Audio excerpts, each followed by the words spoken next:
tonight to the emotional reunion after a couple were forced apart for more than 9 months. Yeah, John Davies took legal action just so he could visit Michelle, his wife of 37 years. Michelle had a stroke 3 years ago, leaving her with devastating brain damage. She was receiving specialist rehabilitation in a care home when COVID restrictions meant all face-to-face visits were stopped. Now John's been able to bring Michelle back to their home in Wigan. As our correspondent Amy Welch now reports, it's the end of her long legal fight. Welcome home.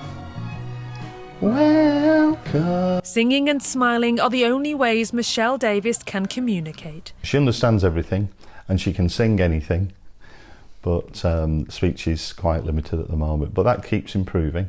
3 years ago she suffered a brain injury which forced her into care, and when COVID struck, husband John wasn't allowed to visit, something he said was a breach of her human rights. Overnight, from having regular daily visits of several hours, went to 0, and Michelle, being the determined lady she is, managed to get through all that, didn't you?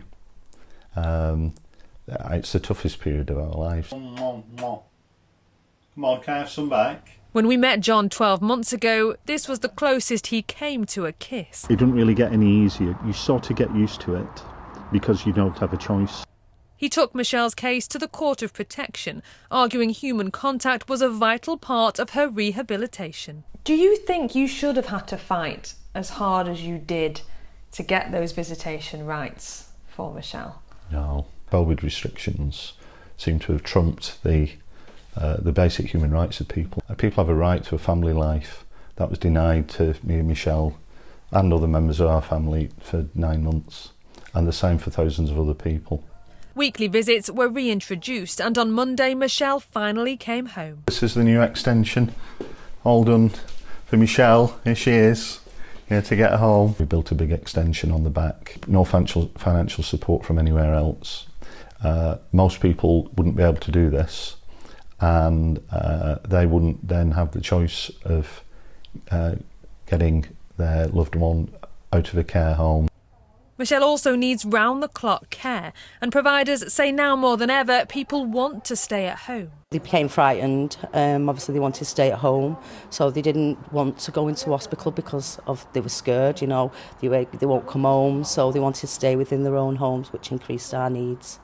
Tucked her in bed last night, got up this morning, big hello, big smile, first time in nearly 3 years. Can we have a kiss?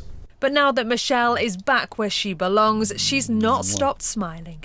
And for John, that smile really is worth 1,000 words. That's so lovely to see, and Amy's in our newsroom now. So this was a happy result for John and Michelle, but that's not the case for everyone's relatives with people in care, is it, Amy?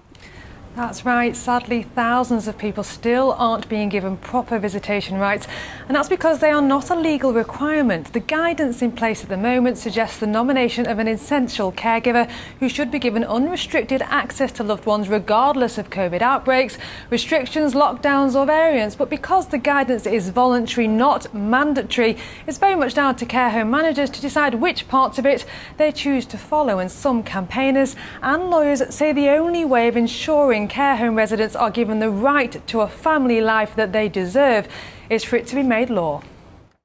There is very much concern around members of the public who have loved ones in care homes that this could happen again, or indeed that other circumstances might arise which lead care homes to restrict visiting. And so there is very much a call amongst people with loved ones in care homes for the law to be strengthened to make sure that scenes like those we saw earlier this year and late last year cannot happen again. And Amy, what did the government had to say? Well, the Department of Health have given us a statement tonight saying we are doing everything we can to support care providers in facilitating visits safely between residents and their friends and family. This includes ensuring all residents can nominate an essential caregiver, removing limits on named or daily visitors, and reducing the period of time visit restrictions apply following an outbreak across the home. Our message is clear. All care home residents should be supported to get the care and companionship they need from visitors, as this is essential to their health and well-being. Well, Amy, this is such an important story and thankfully a happy ending. Thank you. Well, next this evening, to the residents